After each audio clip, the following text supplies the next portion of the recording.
কি প্ল্যান করেছিলাম আর কি হয়ে গেল। অনেক সময় না প্রয়োজনের বাইরে অনেক কিছু করা হয়ে যায় বা কেনা হয়ে যায়। আসলে মিথ্যা কথা না সবসময় বলা যায় না, অনেক সময় মুখ ফসকে সত কথা বেরিয়ে আসে। আমরা মেয়েরা মার্কেটে বা মেলায় ঘুরতে খুব পছন্দ করি, কিছু কিনি না আর না কিনি, খালি ঘুরতে থাকি, দেখি এটা সেটা দেখি, দাম করি। একটা আপু আমাকে কমেন্টসে বলতেছে যে আপু, একটা ভিডিওতে কয়টা লাইক কমেন্টস করা যায়, যদি 1000টা লাইক কমেন্টস করা যায় তাহলে আমি সেটাই করব। অনেক আপুরাই আমাকে অনেক ভালোবাসো, আমার সাথে কথা বলতে চাও, তারা আমার ফেসবুক পেজের মেসেঞ্জারে নক করো, আমি কথা বলবো।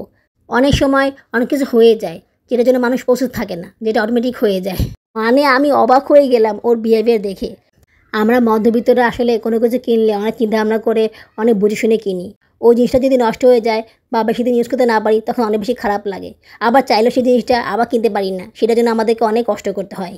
বাচ্চাদেরকে সব জায়গায় লেখা শেখানো দরকার, তাহলে ওরা প্রপারলি লেখাগুলো ভালোভাবে শিখতে পারবে, ওদের লেখা শেখাতে সমস্যা হবে না।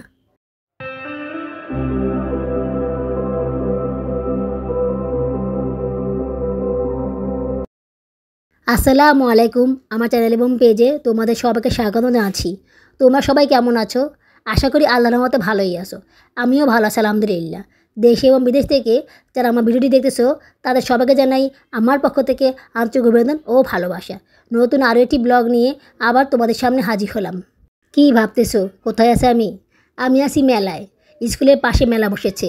তো এই যে মেলা বসেছে এটা আমি জানতাম না, স্কুল বন্ধ ছিল, স্কুলে আবার আন্দোলন চলেছিল, এই কারণে স্কুলে যাওয়া হয়নি। তারপর যেদিন বৃহস্পতিবারে গেলাম তখন দেখলাম যে মেলা বসেছে। আমার আবার মেলা যাওয়ার ইচ্ছা ছিল না, আমি বসেই ছিলাম বটতলায়। তো দেখতেছি অনেকে যাচ্ছে আসছে, আমাকে বলছে যান না মেলায়, অনেকে বলছে চলেন যাই। আমি বলছি না না, আমি মেলায় যাব না, আমি এখানে বসে থাকি, পরে যাব। আসলে আমার যাওয়ার ইন্টারেস্টই ছিল না। আমি ভেবেছিলাম ছোটোখাটো মেলা হবে, এখানে গিয়ে আর কী করব। যেখানে গার্ডিয়ানরা বসে ওইখানে মেলা বসছে। তো আমি ভেবেছিলাম গার্ডিয়ানের পাশে বসেছে আর পাশে হয়তো বা ছোটো করে মেলা বসেছে, বা গার্ডিয়ানরা ঘরোয়াভাবে মেলা নিয়ে বসেছে। যেহেতু এখানে উল্লেখ করা আছে নারী সফলতার অগ্রগতির পক্ষ থেকে নারী উদ্যোক্তা, তো আমি ভেবেছিলাম গার্ডিয়ানে মিলেই এই মেলা বসিয়েছে, এই মেলার কী এমন দেখাবে। তো আমি বসেছিলাম, অনেকে যাচ্ছে আসছে। জার্নির ছুটি হওয়ার 10 মিনিট আগে আমি মেলায় গেলাম। ভাবলাম সবাই যেহেতু যাচ্ছে আমিও গিয়ে দেখি, আমি একটু ঘুরে আসবো, তারপরে জায়গাকে নিয়ে বাসা চলে যাব। 10 মিনিট সময় তো আসে। মেলায় ঘুরতে গিয়ে ভাবলাম মেলায় যেহেতু ঘুরতেছি একটু ভিডিও করে নিই, সবার সাথে শেয়ার করব। ভিডিও করতে গিয়েই সময় লেগে গিয়েছে, এদিকে জায়ানের স্কুল ছুটি হয়ে গিয়েছে, তাই তাড়াতাড়ি করে জায়ানকে নিয়ে আসলাম মেলায়। মেলাটা অনেক সুন্দর হয়েছে, আমি যেটা ভেবেছিলাম সেটা হয়নি। মানে পুরো ফুল জায়গাটা নিয়ে মেলা হয়েছে, গার্ডেনে যেখানে বসতো ওই জায়গায় মেলা বসেছে। তো মেলাটা অনেক সুন্দর ছিল, তোমাদের দেখতেছো যে কত সুন্দর পরিবেশ মেলার, সব কিছু আছে এখানে, সব কিছু আয়োজন আছে। তবে বাচ্চাদের জিনিসপত্র বেশি আছে, বাচ্চাদের খেলনা, বাচ্চাদের পড়াশোনার জিনিসপত্র এগুলো একটু বেশি আছে। মেলায় ঘুরতে গিয়ে তো আমার মাথা খারাপ হয়ে গেছে, কী সুন্দর সুন্দর জিনিসপত্র। বাচ্চাদের খেলনাগুলোর দাম খুব বেশি না, মোটামুটি রিজনেবল প্রাইজের আছে। এই যে পুতুল গাড়িগুলো, এগুলো অনেক সুন্দর, দামও খুব বেশি না। আমার তো দেখে কিনতে ইচ্ছে করেছিল, কিন্তু কোনটা রেখে কোনটা কিনবো, তাছাড়া বাজেটও কম। এই স্কেল আর স্টিকারগুলো কিনতে চেয়েছিলাম, কিন্তু এগুলো কিনে কোনো লাভ নেই, বাচ্চারা নষ্ট করে ফেলবে। তাছাড়া ওরা এত কিছু বুঝেও না। জায়ানকে কিনে দিলে তো জায়ান ইউজ করবে, কিন্তু এগুলো নিয়ে সায়রাও মারামারি করবে। দেখা গেলো যে স্টিকার লাগালে ওই স্টিকার খুলে ফেলবে, স্টিকার নিয়ে দুষ্টামি করবে, আর খাওয়া দাওয়া তো কম যায় না। এইদিকে আমার কাছে তেমন টাকা পয়সাও নেই। তোমরা তো জানোই আমি টাকা পয়সা জমাচ্ছি সাওয়াদ এবং জুনান্নার প্যান্ট কেনার জন্য। আজকে যেহেতু বৃহস্পতিবার, তাই ভাবলাম এই সপ্তাহে যা জমিয়েছি তাই দিয়ে ও দুজনে প্যান্ট কিনে আনবো, যতটুকু পাই কিনে আনবো। এই কারণে আজকে আমি সব টাকা নিয়ে এসেছিলাম, কিন্তু সব টাকা নিয়ে এসে বাস খেলাম। এখানে এগুলো দেখার পরে তো মাথা খারাপ হয়ে গিয়েছে, কোনটা ছেড়ে কোনটা কিনবো। এদিকে আমার বাজেটও কম, আমি এই সপ্তাহে সব মিলিয়ে মাত্র 400 টাকা জমিয়েছি। এখন তোমরাই বলো এই 400 টাকা দিয়ে আমি কোনটা ছেড়ে কোনটা কিনবো। এই বোর্ডটা আমার কাছে খুব পছন্দ হয়েছে, এখানে বাচ্চারা লেখা লিখতে পারে, যে কোনো লেখা লিখে ডিলিট দিলে সেটা মুছে যায়, আবার লেখা যায়। তো এইটা আমার কাছে খুব পছন্দ হয়েছে। ভাবতেছি সারার জন্য এটা কিনে নিব, সারা ইউজ করবে, আবার সারার পরে সাদা ইউজ করবে, থাকলে জুনানো ইউজ করবে, কি বলো। দামও খুব বেশি না, এটার দাম হচ্ছে 150 টাকা। এটা আমার পছন্দ হয়েছে, কিন্তু এটা কিনবো কিনা সেটাই ভাবতেছি। এদিকে আবার এই পুতুলটা পছন্দ হয়েছে, দেখো কত সুন্দর পুতুল। এই পুতুলগুলোর দাম হচ্ছে 160 টাকা, প্রতি পিস পুতুলের দাম 160 টাকা, একটু কমাবে না? অনেক বলেছিলাম যে যদি 100 টাকা বা 140 টাকা বা 150 টাকা দেয় তাও নিব, সেটাও রাজি না। তারপর ভাবলাম একটা পুতুল নিয়ে কী লাভ, একটা পুতুল বাসায় নিয়ে তো ঝগড়া লাগবে, কারণ সায়রা যা ইউজ করে সেটা সাউদা ইউজ করতে চায়, আবার সাউদা যেটা ইউজ করে সেটা সায়রা ইউজ করতে চায়। তো একটা পুতুল নিয়ে গেলে তো দুই বোনে মারামারি লেগে যাবে। কিনতে হলে দুইটা কিনতে হবে, আর দুইটা কিনতে গেলে তো আমার টাকায় গুলাবে না। এই কারণে পুতুল নেওয়ার চিন্তা মাথা থেকে ঝেড়ে ফেললাম। কানের দুলগুলো কত সুন্দর, আগে এরকম কানের দুল কত কিনেছি, এখনও আছে। কানের দুল আসলে ইউজ করা হয় না, বোরখা পরি তো তাই কানের দুল ইউজ করা হয় না। তাছাড়া এসব দুল ইউজ করে বেশি করে থাকাও যায় না, আমার কান তো পাতলা, তো কানে ব্যথা করে, কান ছিঁড়ে যায়। দেখা গেলো যে কোথাও গেলে তখন পরা হয়, এছাড়া আর পরা হয় না। এই ঘড়িটা আমার খুব পছন্দ হয়েছে, দেখো তো ঘড়িটা। ঘড়িটা আমার কাছে অনেক ভালো লেগেছে। তো এটার দাম চাচ্ছে 250 টাকা। এটা নিব কিনে ভাবতেছি। এটা 250 টাকা দিয়ে কিনলে তো টাকা অনেকটাই চলে যাবে। এইদিকে আবার নাফগুলো পছন্দ করেছে, এই দেখো এই নাফগুলো অনেক সুন্দর, তো আমার কাছে খুব পছন্দ হয়েছে। এই নাফগুলোর দামও অনেক বেশি। এখানে তোমার সোনালি কালারের নাফুলটা যাচ্ছে 100 টাকা, আর যেটা তোমার রূপার মতো ওটা যাচ্ছে 50 টাকা। তো এরকম দাম যাচ্ছে। আবার এই দোকানে দাম বেশি, আবার অন্য দোকানে দাম কম, ওগুলো আবার অন্য রিজনের। তো যেটা ভালো লাগে সেটা দাম বেশি হয়ে থাকে। এইদিকে আমি তো নাফুল এটা কিনেছি, ওটা তো পরাই হয়নি। আবার নাফুল কিনলে কোনটা ছেড়ে কোনটা পরবো, তাই একটু কনফিউশন আছে যে নাফুল কিনবো কি না। কিন্তু নাফুলটা আমার অনেক পছন্দ হয়েছে, ও সোনালি কালারটা। গাড়িগুলো কত সুন্দর, দামও খুব বেশি না, গাড়িগুলো দেখলে কিনতে ইচ্ছা করে। তো আমি এটা কিনলাম, অনেক চিন্তাভাবনা করে এটা কিনলাম। চিন্তা করলাম যে যদি কোনো জিনিস কিনি, একটা ভালো জিনিস কিনি, যেটা আমার কাজে লাগবে, যেটা আমার উপকার আসবে। শুধু তো কিনে বাসায় রেখে তো লাভ নেই, যেটা বেশি দিন ইউজ করতে পারবো এবং যেটা ইউজ করে আমার উপকার হবে সেটাই কিনবো। তো ভাবলাম এটাই কিনি। সায়রার আবার পিঙ্ক কালার খুব পছন্দ, এই কারণে এটাই কিনলাম। দেখো তো কেমন হয়েছে এটা। জায়ান তো খুব খুশি হয়ে গিয়েছে, ওর অনেক পছন্দ হয়েছে। আমি বললাম এটা তোমার জন্য না, এটা কিনেছি সায়রার জন্য, তুমি মাঝে মধ্যে এখানে লিখবা, সবসময় না। এটা শুনে প্রথমে মন খারাপ হলেও পরে খুশি হয়ে গিয়েছিল। 150 টাকা খরচ হয়ে গেল, আর হাতে আছে 250 টাকা। এই 250 টাকা দিয়ে কী কিনবো সেটাই ভাবতেছি। খাবার খাবো, নাকি জানার জন্য খেলনা কিনবো, নাকি অন্য কিছু কিনবো। এদিকে আবার বাবুরাবু ফোন দিয়েছে।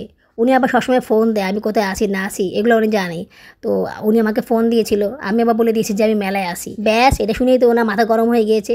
মানে আমি কোথাও গেলে না ওনার সমস্যা শুরু হয়ে যায়, বুঝতে পারছো পুরা। আরে বাবা, আমি বলেছি আমি একটু মেলায় আসি, একটু ঘুরে আমি বাসা যাবো। হ্যাঁ, তুমি মেলায় কী করো এত সময় ধরে, তুমি কী করো, বাচ্চারা বাসায় একা আছে, তুমি এত সময় ধরে কী করো। আচ্ছা বাবা, আমি কি বলতেছি যে আমি মেলায় সারাদিন বসে থাকবো, মেলায় একটু ঘুরবো, সেটা ওনার সৌজন্য না। হ্যাঁ, উনি বলতে পারতো হ্যাঁ তুমি মেলায় ঘুরে আসো, বেশিক্ষণ ঘুরো না, তাড়াতাড়ি করে বাসা চলে যেও। সেটা না, উনি উল্টা আমাকে ফোনে বকাবকি করা শুরু করে দিয়েছে। পরে মনে হলো দূর, মেলায় আসি এটা বলাই ভুল হয়েছে, এটা যে আমি কেন বললাম। এদিকে না বলে তো উপায় নেই, এখানে তো আর নেট নেই। উনি তো আমাকে নেটে ফোন দেয়, বাসা থাকা তো নেটে ফোন দেয়, তাই মিথ্যা কথা বলারও তো উপায় ছিল না। কিন্তু সত্যি কথা বললেও তো উনি রেগে যাচ্ছেন। অন্য কোনো কিছু ওনাকে বলা দরকার ছিল, সেটাই ভালো ছিল। কেন যে আমি বলে ফেললাম। অনেক সময় অনেক কিছু মুখ ফসকে বেরিয়ে যায়। আসলে মিথ্যা কথা না সবসময় বলা যায় না, অনেক সময় মুখ ফসকে সত কথা বেরিয়ে আসে। এটা আমার সাথে প্রায়ই হয়, এই কারণে আমি কোথাও গেলে ওনাকে বলি না, কারণ বললেই সমস্যা হবে। মানে বললে তখন এই কথা সেই কথা, অনেক সময় অনেক ঝামেলায় পড়ে যায়, এই কারণে আমি কিছু বলিই না। কিন্তু আজকে বলাটাই ভুল হয়ে গিয়েছে। এই চাঁদা আর স্কেলের বক্সটা আমার খুব পছন্দ হয়েছে। এটা তো বাচ্চাদের লাগে, জায়না তো লাগে, যেমন ধরো জায়নায় বল আঁকতে হয়, তারপরে পাখি আঁকতে হয়, এরকম অনেক কিছু আঁকতে গেলে তো এগুলো লাগে। তো ভাবতেছি এটা কিনবো। ঘুরতে ঘুরতে খাবার দোকানগুলো তো চলে এলাম। খাবার দোকান ভালোই আছে, এখানে সব ধরনের পিঠা পাওয়া যায়, পুডিং পাওয়া যায়, কিন্তু দামটা মনে হয় একটু বেশি। মানে বেশি না, মিডিয়ামই আছে। যেমন ধরো এই পুরি পিঠাগুলোর দাম হচ্ছে 30 টাকা, এক পিস 30 টাকা। তো এক পিস 30 টাকা দিয়ে আমার দুজন খেলে তো 60 টাকা খরচ হয়ে যাবে। ওই টাকা দিয়ে তো আমি জানার জন্য একটা গাড়ি কিনতে পারি। পুলি পিঠার পাশে গোলগুলো ওগুলো হচ্ছে চিকেন পিসের কাটলেট, এগুলোর দাম একটু বেশি, প্রতি পিস 50 টাকা করে। বাবা, যারা পছন্দ করছিল খাওয়ার জন্য, কিন্তু কিনে নিই। নকশি পিঠাগুলো দেখতে অনেক সুন্দর, কিন্তু দামটা অনেক বেশি, এক পিস 30 টাকা করে। মানে 30 টাকার নিচে কোনো আইটেমই নেই। এই যে পাশে চিকেন সমুচা, তারপরে এই যে চিকেন রোল, এগুলোর দাম তো আরও বেশি। আমি শুধু একটা একটা করে দাম করি, কিন্তু কেনার কোনো খবর নেই।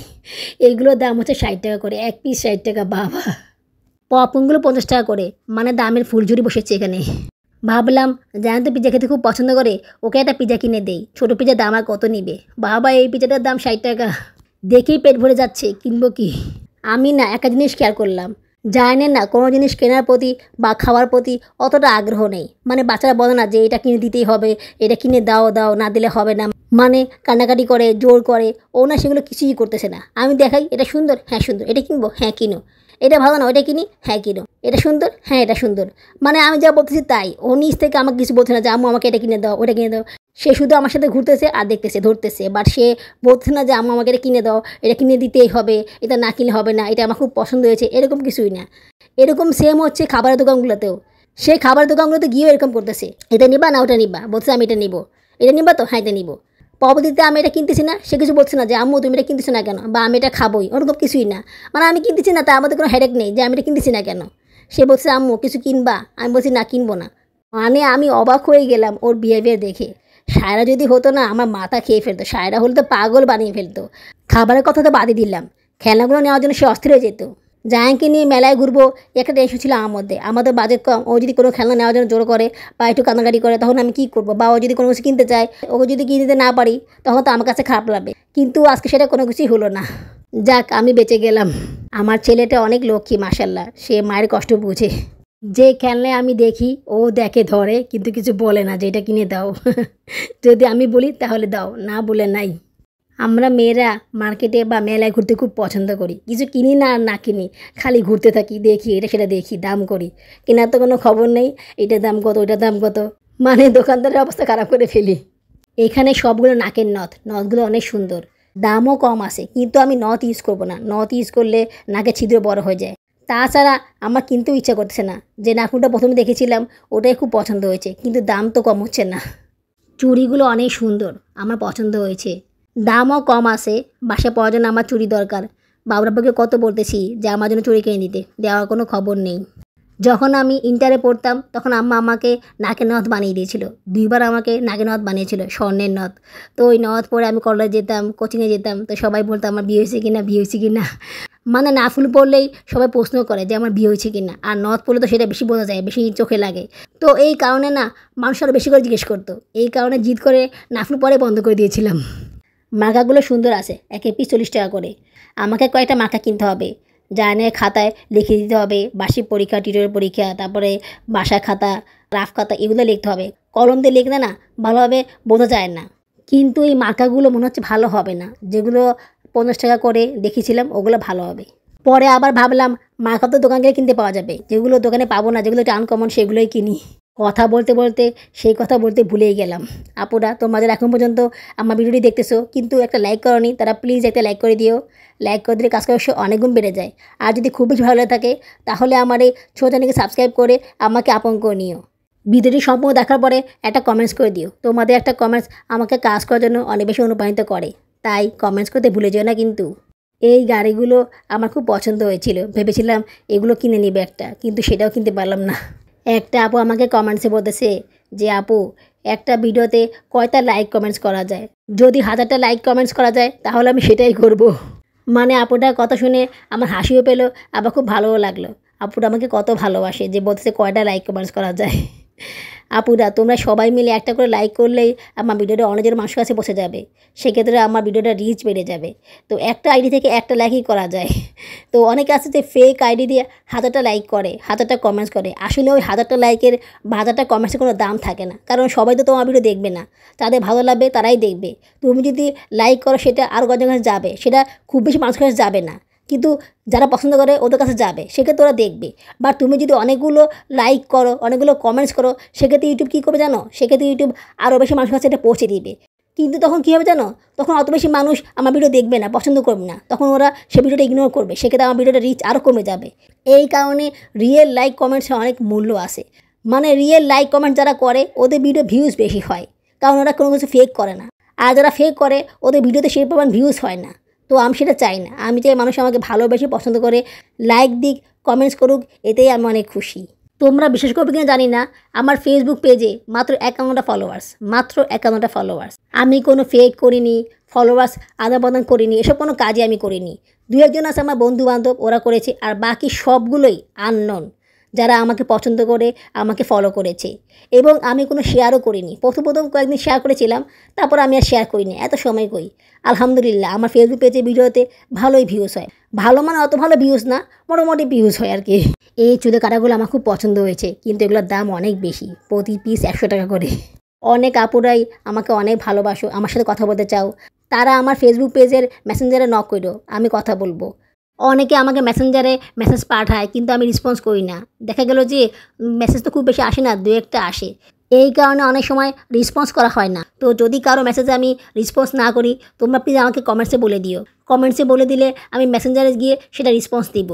কী প্ল্যান করেছিলাম আর কি হয়ে গেল। অনেক সময় না প্রয়োজনের বাইরে অনেক কিছু করা হয়ে যায় বা কেনা হয়ে যায়। আজকে যে আমি মেলায় যাব, ওগুলো কিনবো, এটা আসলে আমার নিয়তই ছিল না। আমার নিয়ত ছিল কি, আমি স্কুল থেকে বের হয়ে ছেলেকে নিয়ে বাচ্চাদের জন্য প্যান্ট কিনে নিব, ভ্যানগাড়ি থেকে ওদের জন্য কয়েকটা প্যান্ট কিনে নেব। কিন্তু কি হলো, কিছুই হলো না। অনেক সময় অনেক কিছু হয়ে যায় যেটার জন্য মানুষ প্রস্তুত থাকে না, যেটা অটোমেটিক হয়ে যায়। আমি ভেবে দেখলাম প্যান্ট তো আমি পরেও কিনতে পারবো, কিন্তু এগুলো তো আর কিনতে পারবো না বা এগুলো তো পাওয়া যাবে না। যেটা আমার খুব বেশি পছন্দ সেটা আমি এখান থেকে কিনেই নেই। যা সামর্থ্য আছে তার মধ্যে থেকে কিনে নেই, এরপরে তো আর কিনতে পারবো না। না কিনলে তো আফসোস লাগবে, পরে আরও বেশি খারাপ লাগবে, এর জন্য কিনেই নেই। মানুষ না চাইলেও অনেক কিছু সে কিনে ফেলে, কীভাবে যে কিনে ফেলে এটা সে নিজেও জানে না। গোলাপ ফুলের ব্যান্ডগুলো অনেক সুন্দর। এগুলো পরার সময় আর বয়স কি আছে? এখন আর কি সে স্টাইল করার সময়টা আছে বলো? পোলা পাইন সামলাতে গিয়ে খবর হয়ে যায় এগুলো আর কীভাবে কিনবো। মোটামুটি সবই এখানে পাওয়া যায়। শনিবার পর্যন্ত মেলা চলবে, জানি তো রবিবার স্কুল খোলা, তাই এই মেলায় আর আসা হবে না। তারপরে ভাবলাম সারার জন্য যে হ্যান্ডরাইটিং বোর্ডটা কিনলাম, ওটার টাকাটা বাবুরাবুর কাছে নিয়ে নিব। ওটা দেখালে বাবুরাবু পছন্দ করবে। যেহেতু বাচ্চাদের জন্য কিনেছি, সেক্ষেত্রে উনি আমাকে টাকা দিতেও পারে। যদি উনি আমাকে টাকা দেয় তাহলে আমি শনিবারে আসবো, যেগুলো কিনতে পারিনি সেগুলো কিনে নিব। মনে হচ্ছে না আসা হবে। বাবুরাবু সহজে আমাকে এই টাকাগুলো দিবেন না, কত সময় লাগিয়ে দিবেন আল্লাহই জানে। তারপরও এই টাকাগুলো আমার ওনার কাছ থেকে আদায় করে নিতেই হবে, না হলে বাচ্চাদের প্যান্ট কিনতে অনেক সময় লেগে যাবে, অন্য কিছু আর কিনতে পারবো না, দেরি হয়ে যাবে। ব্যাগটা সুন্দর না? এরকম ব্যাগ আমার কাছে আসে, তাই আর কিনতেছি না। ঠিক এরকম না, মানে এই স্টাইলের ব্যাগগুলো আমার কাছে আসে। মেলায় ঘুরতে গেলে হাত ভর্তি টাকা নিয়ে ঘুরতে হয়। হাত ভর্তি টাকা নিলেও মেলায় ঘোরা শেষ হয় না, কেনাও শেষ হবে না। শুধু কিনতে ইচ্ছা করবে, কেনা শেষ হবে না। আমার কাছে 250 টাকা আছে, এই 250 টাকা দিয়ে কোনটা রেখে কোনটা কিনবো কিছুই বুঝতে পারছি না। মাথা পুরো হ্যাং হয়ে গেছে, এদিকে জায়ানও বিরক্ত হয়ে গেছে, বলছে বাসা চলো, আর ভালো লাগছে না। এই ছোট ব্যাগগুলো কত সুন্দর তাই না? এগুলোর দাম অনেক বেশি, 150 থেকে 200 250 টাকা দাম চাচ্ছে, একটু বেশি হয়ে গেল। 100 টাকা দিয়ে এরকম ব্যাগ কত পাওয়া যায়? ব্যাগ তো আমি কিনেছি, না হলে এখান থেকে আমি হাত ব্যাগ কিনে নিতাম বড় দেখে। দেখো কত সুন্দর সুন্দর হাত ব্যাগ আছে। এই ব্যাগগুলো সুন্দর সুন্দর ডিজাইন করা, দেখতে অনেক সুন্দর, কিন্তু দামও সেরকম। কম দামে কিন্তু এগুলো পাওয়া যাবে না। থ্রি পিসগুলোও সুন্দর আছে, দাম অনেক বেশি। থ্রি পিসের দাম অনেক বেশি বাবা, 1500 টাকার নিচে কোনো থ্রি পিসই নেই। অনলাইনেও এখানে অর্ডার দেওয়া যায়, কার্ড দিয়ে দিয়েছে, কার্ডটা রেখে দিলাম, যদি কখনো কিনতে ইচ্ছা করে কিনবো। মনে হয় না আর কেনা হবে, এই খরচ সেই খরচ, এই ঝামেলা সেই ঝামেলা। থ্রি পিস আর কেনা হবে? ও ঈদেই কেনা হয়, ঈদ ছাড়া আর থ্রি পিস কেনা হয় না। তাও নিজে কষ্ট করে টাকা জমিয়ে কিনতে হয়, কেউ কিনে দেয় না। অনেক চিন্তা ভাবনা করে ঠিক করলাম এই ঘড়িটাই কিনবো। ঘড়িটা আমার কাছে খুব পছন্দ হয়েছে, এটা না কিনে থাকতে পারছি না, তাই এটাই কিনে নিলাম। যেহেতু আমার একটা ঘড়িও লাগবে, জায়ানকে নিয়ে স্কুলে যাই তো অনেক সময় ঘড়ি লাগে। সব সময় তো আর ব্যাগ থেকে মোবাইল বের করে সময় দেখা যায় না, তাই একটা ঘড়ি হাতে সবসময় রাখতে হবে। এই কারণে এই ঘড়িটা কিনে নিলাম। জায়ানকে নিয়ে যখন স্কুলে যাব তখন ঘড়িটা হাতে পরে নিব, স্কুল থেকে বাসায় আসলে ঘড়িটা খুলে রাখবো। ঘড়িটা কিনে একটু দ্বিধায় আসি, এটা পরতে পারবো কি না, বেশি দিন লাস্টিং করবে কি না।